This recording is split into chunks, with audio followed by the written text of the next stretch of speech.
What's going on, family? This is Scrapbook Boxing, Museum of the Forgotten Fisticuffs series. Want to take another look at 100 years of world championship fights. We're going to look at one final video of the bare knuckle era, 1800s. And I wanted to take a look at Jack Dempsey Non-Prevel. He was born December 15th, 1862 in Kildare, Ireland. Now, he was born as Kelly, but when his father died, his mother wanted to rename him after his stepfather. His name was Dempsey. The Dempseys would leave Ireland and wind up in the United States of America. They would fall under Brooklyn's Williamsburg section in Brooklyn, not too far from Bushwick. And near their home was a factory called the Barrel Factory, where Jack Dempsey would be employed. He would befriend a friend by the name of Jack McCarthy. And they would have a friend named Jack Skelly. Now, out of the three Jacks, two of them would make it to the Carnival of Champions, 1892. Jack McCarthy was a lightweight champion. He would fight September 5th, 1892. Jack Skelly was a bantamweight and featherweight champion in the amateurs. He was an amateur star. He would fight September 6th, 1892. It would be his professional debut. It was an opportunity, but unfortunately, he'd have to face George Dixon. George Dixon became bantamweight champion when he defeated Nuke Wallace. And then he would become a featherweight champion where he would attempt to defend his title that evening. And unfortunately for Jack Skelly, he would take such a bad beating, that mixed race fights would be outlawed in the South for over 60 years. Matter of fact, the next fight that would be fought in the South would be 1952. Welterweight champion, the Cuban Hawk, Kid Gavilan. He would take on Texans Bobby Dykes. Now, he would defeat Bobby Dykes, but that would be the first mixed race fight in the South in over 60 years. Since 1892, Jack Skelly and George Dixon. Dixon was so hated that they would make sure he would remain in the center of the ring. Jack Dempsey was supposed to be on that bill, but he would lose his middleweight championship strap to Bob Fitzsimmons. Jack Dempsey was well regarded and well respected. He was the claimant of the middleweight championship belt. But you had a young man out of Toronto, Canada, named George Full James, who would pick up a vacant belt. He wanted winner take all. He was willing to fight anyone, anywhere. So he would gain recognition as the world middleweight champion. But Jack Dempsey was also recognized as the world middleweight champion, so they had to face one another. And they would face each other July 30th, 1884 in Far Rockaway, New York. And Jack Dempsey would knock out George Phil James in 22 rounds. Very impressive victory that was. March 4th, 1886, he would face the Marine, George LeBlancy. Now, he would run circles around George LeBlancy. George LeBlancy stood 5'6", and he was a very short and stocky young man with a mean temper. They would fight in Larchmont, New York. That's in Long Island. Jack Dempsey would have no problems with George LeBlancy. Now, May 31st, 1886, there was supposed to be a sparring session between John O'Sullivan and Jack Dempsey Non-Prevel. Didn't happen because sparring was actually illegal. And it was banned in Chicago where they were going to have this sparring session. So it didn't happen.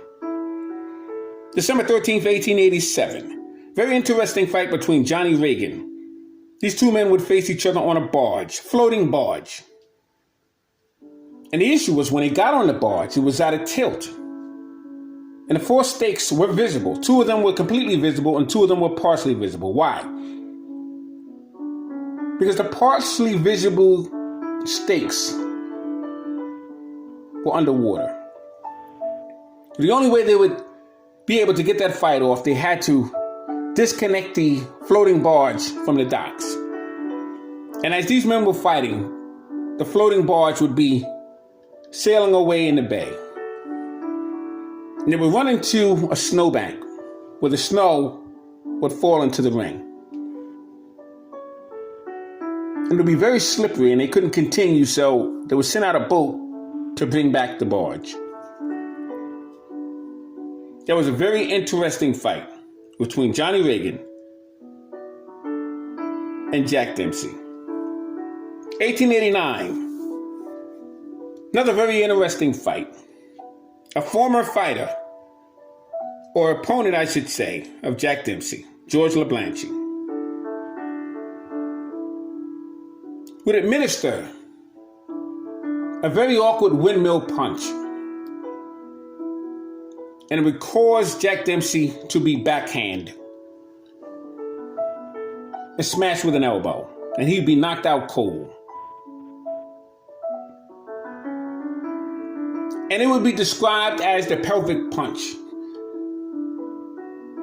So when Jack Dempsey came to, he was still the champion.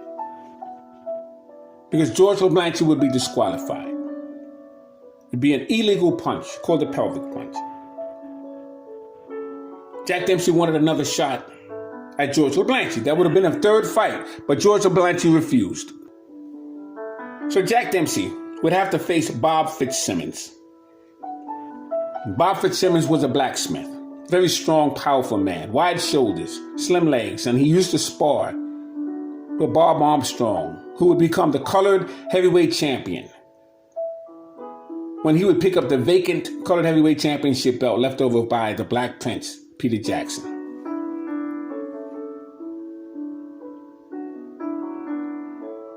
And Bob Fitzsimmons would take Jack Dempsey to school for 13 rounds. Now, Bob Fitzsimmons, as I said, was a very powerful puncher. He would become a 3-time world champion in 3 different divisions. He would take the middleweight championship belt from Jack Dempsey, non-Perel. The light heavyweight championship belt from George Gardner. And the world heavyweight championship belt from Jim Corbett. It was considered the pelvic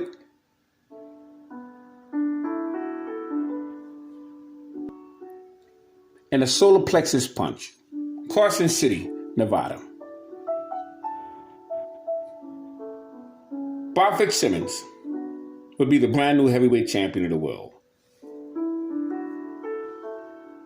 So Jack Dempsey would never make that trip to the Carnival of Champions, 1892. He would soon die November 2nd, 1895. He would suffer from tuberculosis. He was 33 years of age at the time of his death. Very, very good fighter was Jack Dempsey. In fact, the Jack Dempsey and the George LeBlanc fight would always put me in mind of Jack Dempsey, Manasseh Moeller, and Gene Tunney, the fighting Marine. Because George LeBlanc was the Marine. Gene Tunney was considered the fighting Marine because he was a Marine. He was a part of the AEF, America's Expeditionary Forces, where he was a light heavyweight champion. And Jack Dempsey, Manasseh Moeller, would take the name from Jack Dempsey, who they would later on consider non-Perel, to distinguish the difference between the two men.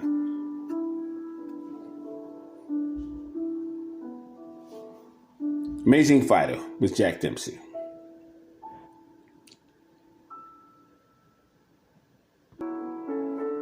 Now, there is many champions leading up to John L. Sullivan.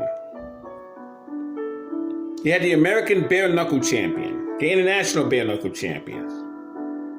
Let's quickly distinguish the difference. In 1816, the first actual champion was Jacob Heyer. He had defeated Tom Beasley. And after defeating Beasley, he would consider himself, he would make claimants that he was the heavyweight champion in the bare knuckle era. So they named him America's bare knuckle champion.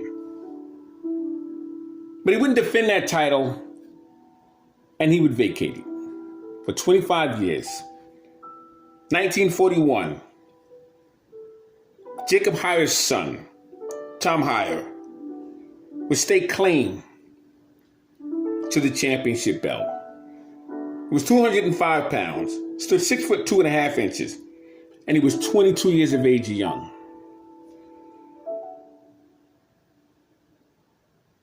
And you had a man by the name of Tom McCusker.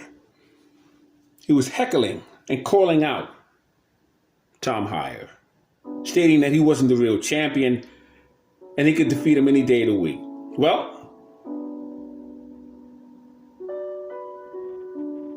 these two men would meet up. Tom McCusker would get taken to school by Tom Heyer. 1849, Heyer would face Yankee Sullivan, who was a former champion. And he would take him to school as well.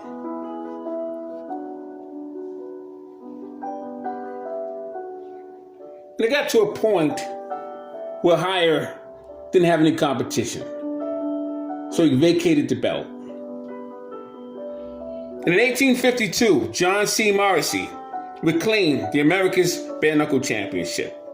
He would face Yankee Sullivan in 1853.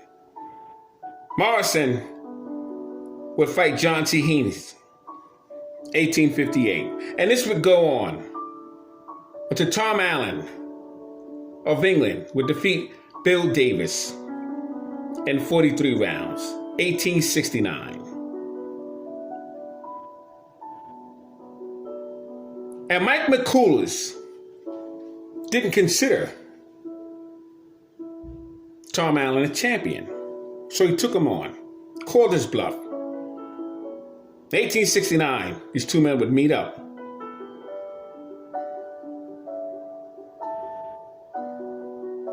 And this went on fighter after fighter. To 1880. June 21st, Patty Ryan would knock out Joe Gauss, who was America's bare knuckle champion.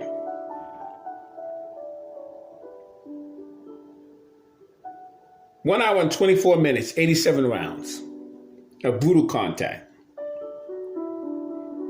Patty Ryan walked around, knowing that John O'Sullivan from Boston, called him the Boston Strong Boy, would say he would whip any son of a bitch in the world,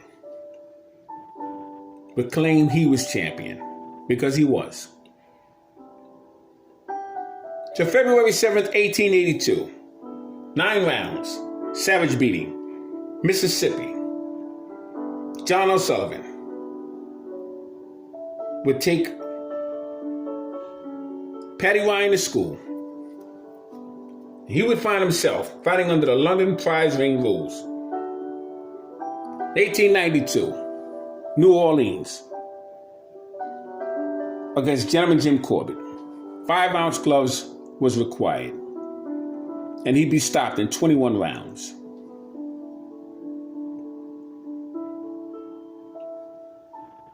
And from John O'Sullivan, James Corbett, Bob Fitzsimmons, James J. Jeffries, the title would go vacant. Marvin Hart, Tommy Burns.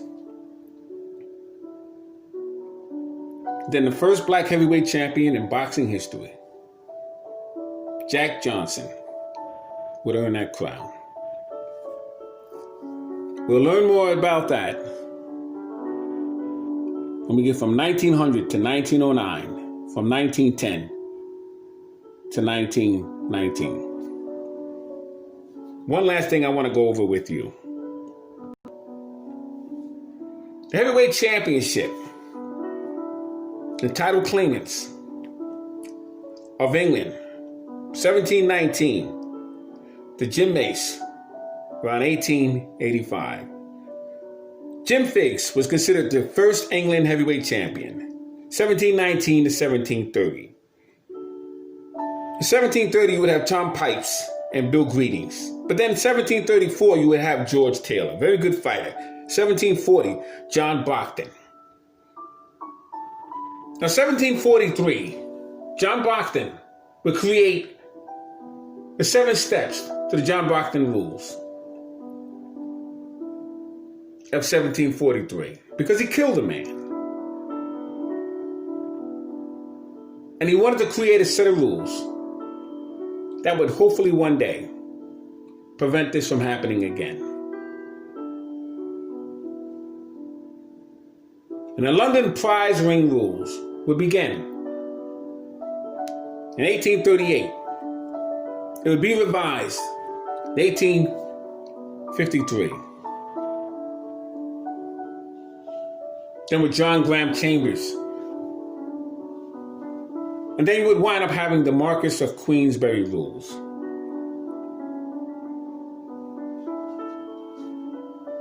But John Brockton was credited for writing the first set of boxing rules, 1743. Well, he would be licked by Jack Slack, 1750. And Jack Slack would be the trainer of Bill Richmond. Bill Richmond was the first fighter of America. He was the first trainer of America. He would train the first fighter to fight for a championship, and that was Tom Molyneux. Both these men would face the same fighter, Tom Cribb. Molyneux would fight Cribb in 1810. So after Jack Slack, who defeated Jack Brockton, in 1760 we'd have Bill Stevens, 1761 George Meggs, 1764 Bill Darts, 1769 you would have Tom Lyons and Ike Waterman, 1777 Harry Sellers. You would have fighters such as Big Ben Brain, Daniel Mendoza, 1792. He was a Jewish heavyweight. He was actually a middleweight, and he would win that crown. Scientific fighter all the way. Very mean. Would have fights on the way to his fights. 1795, John Jackson, who would then retire, and Jim Butcher, 1803, would become champion, Jim Belcher. 1805, Henry Pierce. 1808, John Gully. And 1809, Tom Cribbs. 1824, Tom Spring. 1825, Jim Ward. 1833, you would have James Death Berkey. In 1839, William Bendigo Thompson. He was champion twice. Once again in 1845 when he defeated Nick Ward in 41. And this would continue. Jim Mace, 1861, would lose to Tom King and regain it in 1863. Regain it once again in 1868 and again in 1872. In 1882, Charlie Mitchell would become the champion. In 1885, Jim Smith would claim the title when Charlie Mitchell refused to fight him. Charlie Mitchell would wind up fighting John O'Sullivan. He'd get batted for 39 rounds.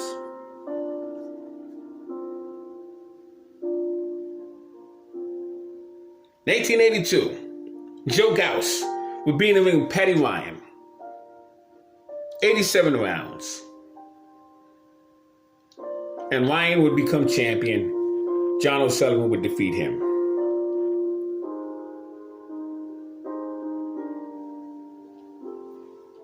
So joining me in the next video, 1900s to 1909. 100 years of world championship fights.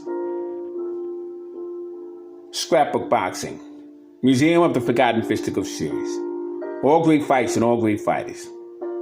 Would never be forgotten on my channel. Salute to my subscribers. Salute to the old school boxing.